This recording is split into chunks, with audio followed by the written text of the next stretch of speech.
Tell me what you want to be when you grow up. A fairy. I want to be a video game programmer when I grow up.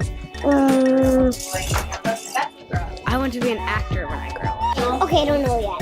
Teacher. I just really like to teach math.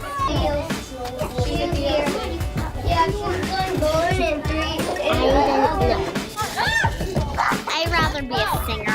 Singers earn lots of money. A teacher. A teacher? Why? Because I like to talk about stuff. A meteorologist. Really? Oh, cool. How come? I don't know why, I've just always been interested in the weather. I need to think about it a little bit longer, and I need to think about it until I'm 6. Today, a college degree is the surest ticket to the middle class and beyond. It's the key to getting a good job that pays a good income. How important is it to get a college education? 70% of Americans say it is very important, and that's as high as we have seen on that measure since we first measured it back in 1978. Believe it or not, back then, in 1978, only 36% of Americans said it was very important to have a college education, so that number has zoomed. Because when the year 2020 rolls around, nearly 2/3 of all jobs in this country are going to require some form of training beyond high school. Now that means whether it's a vocational program, community college, a 4-year university, you all are going to need some form of higher education in order to build the kind of lives that you want for yourselves, good careers, to be able to provide for your families. In America, the expectation is very much that you go to college. It's just sort of like the next step after high school. Like there is really nothing else. These days, there's really no choice. I mean, if you want a relatively stable, relatively well-paying job, I don't think, that you have to have a college degree in the United States.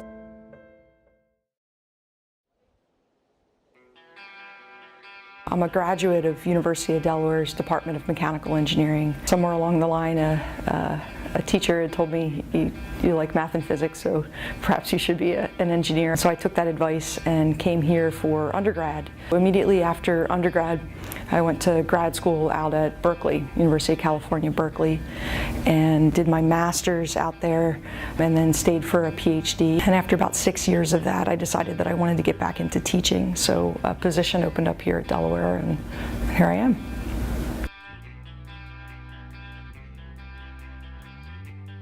I started looking for schools that I could do something geared towards the music industry. I found Full Sail, which is in Orlando. I went down there figuring that I could probably get a job in the music industry and do something that had a little bit more of a career rather than being a musician.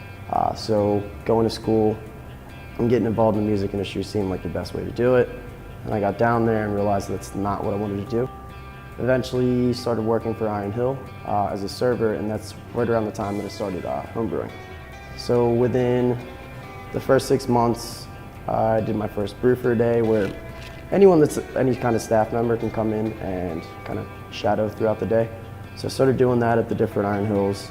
2.5 years later, after 5 interviews, I got the job. Went to high school, graduated in 2010, went to Roger Williams, which is a school in Rhode Island, to play baseball in fall of 2010. Lasted about a year there. My friends were graduating in spring of 2011 from high school. They started a band in like 2008 or 2009. And after that, they were like, hey, do you want to be our tour manager and do other stuff for us? I was like, sure, I don't even know what a tour manager is, but I'll do that, yeah. And that was in 2011, fall of 2011 was when I worked my first show. And after that, I mean, I've been on tour since 2011, it's 2015. I think it's definitely a common thing. It's a societal thing. It comes from your parents. Comes from not wanting to be viewed as what most college dropouts or people that go on throughout their lives without a college degree end up feeling, which is that pressure and that kind of feeling of just being a little bit outcasted, and maybe knowing that you might not ever be viewed as being as successful as someone else that went through 2 or 3 different kinds of schools. For me, college was always expected. My parents were the first in their families to go to college, so there hasn't been, a really long history in my family of going to college, but education was always something that my parents stressed. Both my parents went to college. My mom has a master's degree, so they were like, you gotta figure out what you're gonna do. If I had stuck with college, I would have fallen into some sort of job that I wasn't sure if I wanted to do, because I didn't really know what I wanted to do at that point in my life because I was 18. I think I was a little too immature to figure out exactly what to do, or didn't even think about it the right way. Really trying to just wrap my head around what I wanted to do. I think trying to figure that out when you're 18 or 17, you're just getting out of high school, it's kind of a hard thing to do. What am I going to do for the rest of my life? I don't know. It just kind of made sense to go to school. I had to, but once I was there, I was like, I think I can find a way to do this without having to spend $60,000 to $80,000 and being in a ridiculous amount of debt for the rest of my life. I grew up with a single mother, and I felt really bad wasting her money. Like, she was spending, I think when I was a freshman, it was $43,000 a year to go there. By the time I would have graduated, it would have been 52. So that's almost $200,000, and that's a whole lot of money for one person to handle. I didn't hate college. I just didn't know what I wanted to do. I felt like I was wasting 50 grand a year. My brief college experience, I learned a little bit about just people skills and how to handle, people in certain situations, which is definitely something that happens a lot in the concert environment. I didn't really learn as much education-wise when I was in college, but it was more or less just street smarts and getting older, getting wiser. I decided that I wanted to be a professor probably around my late junior year, maybe early senior year. I wanted to be this person that was very engaging in the classroom and teaching at this level and doing research. So that was when I decided. There are times where I wish I just finished it. One, to give the student loans that I'm paying off right now a little bit more validity. It's something that I'm actually using, or at least it's something that on a resume isn't seen as education that wasn't finished, First got out, I was like, oh man, I will be a college dropout. It's gonna be so hard to get serious jobs, you get people to take you seriously. But as far as I've encountered, I've never had a problem with it. Touring's not a career path for me. Some people can do it until they're 50, 60, 70, and they're lifers is what we call them. But I'm definitely not a lifer. So I could see myself going back to school, getting some sort of CPA degree and trying to be a business manager, which is basically an accountant for bands. You need a certain basic amount of money. I think people who say, oh, money doesn't matter. Well, I've had times in my life when I've been really broke, and I can tell the people who say things like that, when you're just trying to survive, when you're trying to find money to pay your rent and school and all that, money does really matter. And when you don't have it, you can really be suffering. There is a relationship between money and happiness in the sense that you need to have some amount of money to even get some of your basic needs. Just because you make more money doesn't mean all of a sudden you'll get increasingly higher and higher in satisfaction.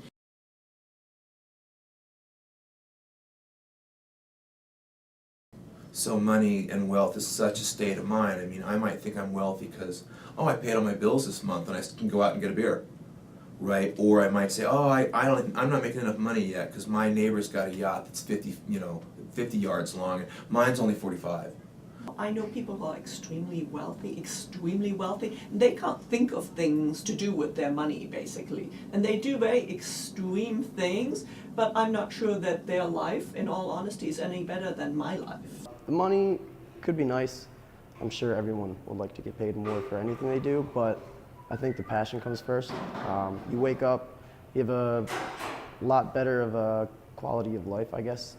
I mean, nobody wants to live in poverty, so you can't deny that, but we put so much emphasis on it. We think it's going to solve problems, but money brings problems too.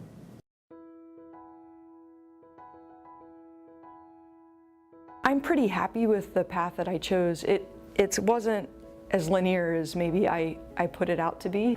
You're doing something here that people get really excited about, so it makes you feel a little bit more fulfilled about it. Which I think definitely ties into feeling like you've had some level of success. If you can sleep at night and you can wake up in the morning and get up and do what you got to do without, it being the worst day of your life every single time that you get up and that's how you feel, then I feel like you're successful in your own right. You have to figure out on the inside what it is. And for each of us, it's different, and it can be different at different stages in your life, what it is that you want that makes you happy. You can see like people kind of walking by and like checking out the windows and they're like, oh man, I don't think I've ever watched or worked a job where people were actually kind of excited to see what I was doing. Being a professor, being in the classroom, doing research work that's meaningful, doing service work that's meaningful, it doesn't feel like work because I'm happy here, and that translates to happiness at home too. What happiness is finding something that you're doing that you feel like you're contributing something substantial to, like, not just yourself, like I'm not just like making money for myself, but I'm doing something that sort of helps other people in some way. If you're not engaged in what you're doing, if you're not enjoying that to some degree, I think it's impossible to be a happy person. Following your bliss is when you find that place where your passions intersect the needs of the world. Like, what am I really excited about? Who needs it? You have to figure out what you want, and that's very, very difficult because everybody around you tends to tell you what it is that you should want. There are always multiple pathways to achieve whatever your outcome is, whether that's health, happiness, whatever it is. And when we see college as the only pathway, it kind of limits us from seeing the potential that we have in our lives of taking risks, I think, and doing something else that can still get me that end result, but in an unexpected way. Not finishing school, taking some bit of like a path of most resistance, I guess, because it definitely wasn't smooth, got me to where I want to be, so I don't really regret it at all. The only way to find out what you really want is to expose yourself to different people and different opportunities and different experiences in life. You've got to get some kind of education somewhere. It's just college isn't the only place to get it. After interviewing 5 times and kind of like getting to the point where I was like, I gotta give up, man. And right when I got to thinking of it that way, I got a call and the regional manager was like, hey, we're gonna send you to New Jersey, you're gonna grow. It's like, I don't even know why I ever thought of like giving up on that, That definitely taught me that patience, any kind of perseverance, and just keeping a foot firmly planted wherever you need to will get you where you need to be in due time. I've had a lot of people in my career suggest that there's really one path. If you deviate from that in any way, there's no way you can get back on that track. And I really don't think that's true. I think a lot of times that kind of advice is motivated by other people's fears. If you jump in and you do something different and you give it your all and it doesn't work out, 9 times out of 10, you can go back and take the other road. I'm not convinced that there's one right way to do it. So if you want to graduate from college and go into a startup company and 6 months later it takes a huge nosedive and you spend 2 months living back at your parents and before you get back on the job market, that's not a failure, right? That's just life, and that's learning, and that's something that you're going to be talking about for the rest of your life, honestly, what you learned from that experience. So it's all perspective. It's all perspective, and don't let other people's fear of taking a different path stop you from taking a path.